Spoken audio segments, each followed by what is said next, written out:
ચાલો વિદ્યાર્થી મિત્રો, આજે આપણે ઈ એટલે એ ઉચ્ચારવાળા શબ્દોની સમજ મેળવીએ. સૌથી પહેલાં છે ઈડી, એડ. એ શબ્દોનું વાંચન કરીએ.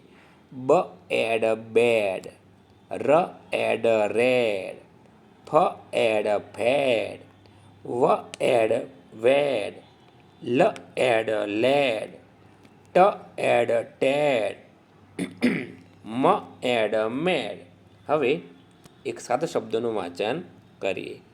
બેડ, રેડ, ફેડ, વેડ, લેડ, ટેડ, મેડ. હવે ઈજી, એગવાળા શબ્દોનું વાંચન કરીએ.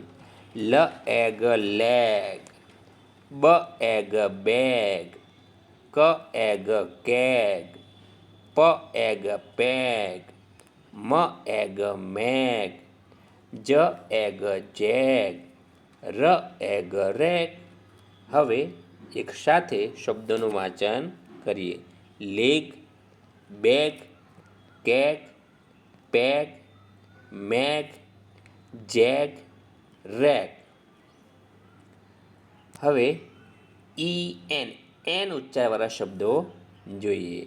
હ એન હેન, પ એન પેન, મ એન મેન, ટ એન ટેન, ડ એન ડેન, ઝ એન ઝેન, વ એન વેન. હવે એક સાથે શબ્દોનું વાંચન કરીએ.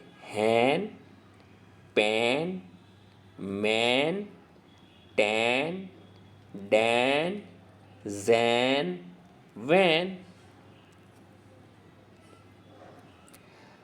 હવે ઈટી, એક્સ વાળા શબ્દોનું વાંચન કરીએ. ન એટ નેટ, પ એટ પેટ, ગ એટ ગેટ, લ એટ લેટ, જ એટ જેટ, વ એટ વેટ, ફ એટ ફેટ. હવે એક સાથે શબ્દોનું ઉચ્ચારણ કરીએ. Net, pet, get, let, jet, wet, fat. તો આ રીતે એ ઉચ્ચારવાળા શબ્દોનો મહાવરો કરી શકાય.